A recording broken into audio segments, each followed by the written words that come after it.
It's 8 a.m. on Monday the 18th of November on Ronald Johnson playing fields in Moston, North Manchester.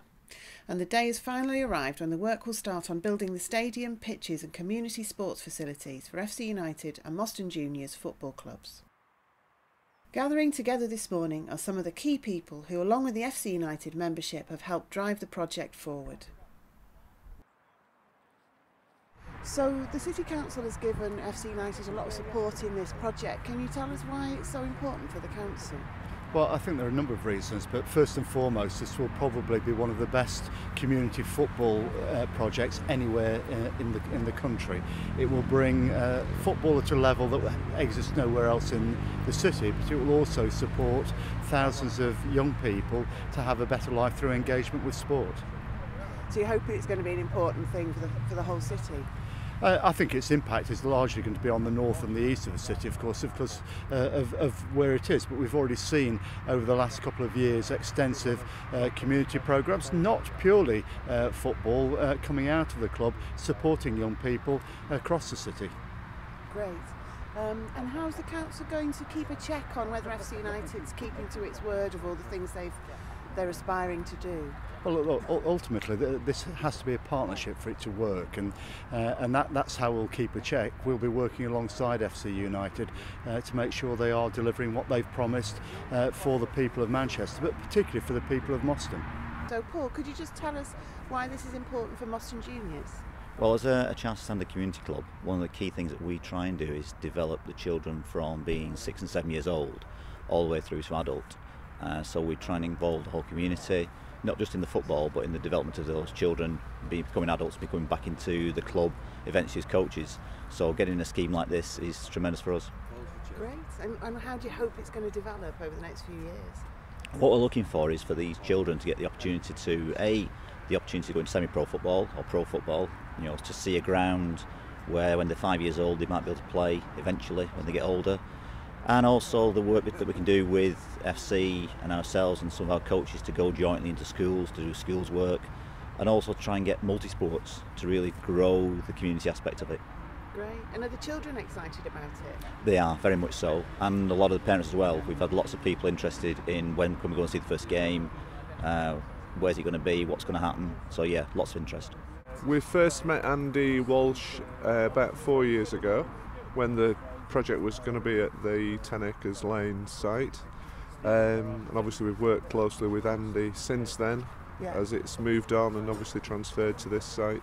Yeah, sure. So how are the plans going? I think everything's gone really well in terms of the work to get the planning permission. Obviously we've had a few hurdles to get over, but I think it's gone really well. It's obviously been quite a long process with the two sites, but on the whole we're pleased to be where we are, ready to start digging. Yeah, so why are you involved with FC United? We do quite a lot of work around the country really, but particularly around the northwest in terms of football clubs at all different levels, so we're involved with a few other of the clubs around the area, so we do a lot in sport and leisure, and particularly in soccer and football. Okay, so which other football grounds have you been involved with? Our first one was we did the redevelopment of Deepdale, which is in Preston, which is where we originated, even though we've got offices in Manchester.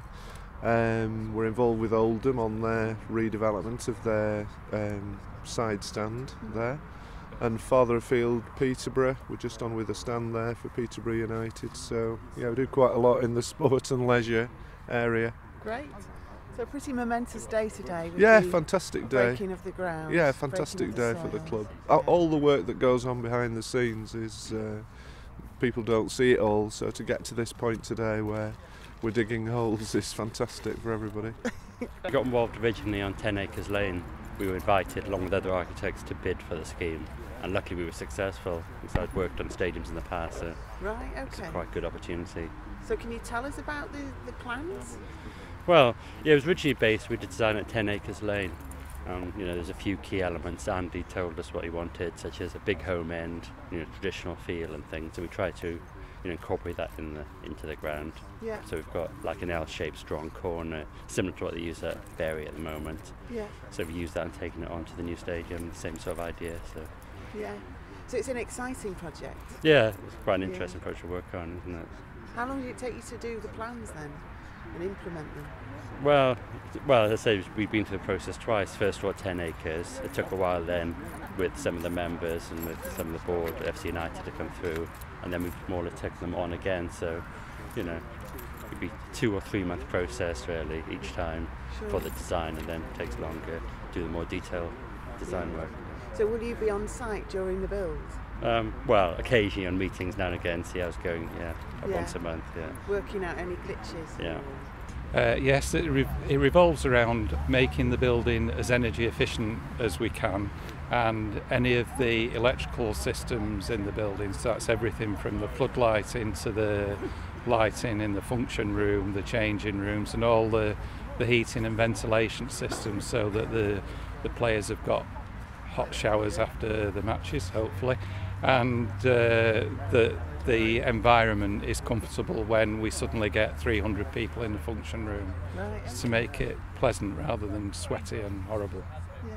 So is there anything in particular about the way the building's been designed? We've endeavoured to make it as energy efficient as we can, because that's obviously important in terms of the running costs for the building in the future, and there's been quite a few challenges because of the budgetary constraints of this project. So what we've tried to do as we've developed the design is build in the ability to go back to things once we have the facility, so that we can make some adjustments and make improvements throughout the life of the project.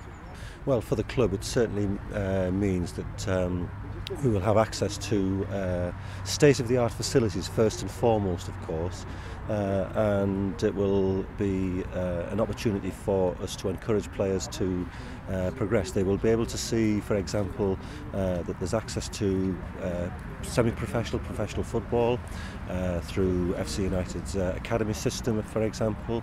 They will be able to see that other clubs and semi-professional, professional clubs will also have to take the opportunity to come and assess some of our players possibly and invite them for trials.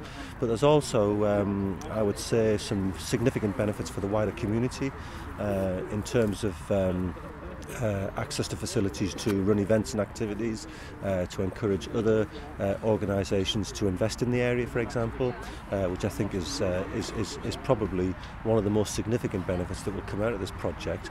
Yes, it's sport orientated, which is fantastic, which will encourage, I hope, people to engage in healthier lifestyles, for example, that there will be opportunities to engage in fitness related activities, not just football but other sporting opportunities, rounders, athletics, cricket on adjoining facilities, and also it will be a means of perhaps encouraging people just to engage with each other, that it will produce a greater sense of cohesion, community cohesion, that people will work together, join together in social, educational, recreational activities, which will be mutually beneficial.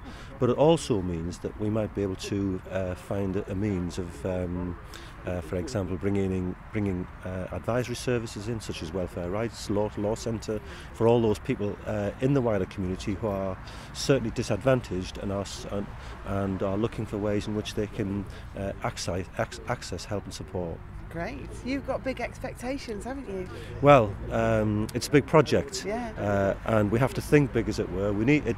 It's a once-in-a-lifetime opportunity for Moston and for the wider community to derive some significant benefit. This is probably the most significant development for 40, 50 years possibly. It's a long time, and we've waited a long time for this opportunity, and I think we have to look for ways in which we can grasp it with both hands. My name is Jim Budd and I work for a company called SCP. We're highways and civil engineering consultants in Manchester, and we helped and see with the transport assessments and the highway design for the site access. Okay, can you tell us what the site access issues are? Well, site access really was a key issue on this site, because we were trying to get as much of the impacts of both construction and also supported traffic away from St Mary's Road and the residential streets nearby. That was a key point for locals in Moston. So how have you managed to do that? Well, we're bringing everything onto Lightbound Road, which is a much less sensitive area really for local residents. Okay. And then was there issues about parking as well? There were huge issues about car parking. Yeah, that's going to be a key point for us all to address when the stadium's open. So we want to keep supporter cars away from those streets over there along St Mary's Road. We've got 160 spaces on site, but there's also parking down Lightbound Road, and then we've identified other off-site car parks for people to park in if they can't use buses and trams. But public transport around here is excellent, so we're very hopeful that that, and also the fact that it's close to residential areas so supporters can walk, will be a key part in making this site a success. So it sounds like a lot of planning's gone into that. An awful lot of planning, yes. Yeah. Great. With the club and the council and all involved, yeah.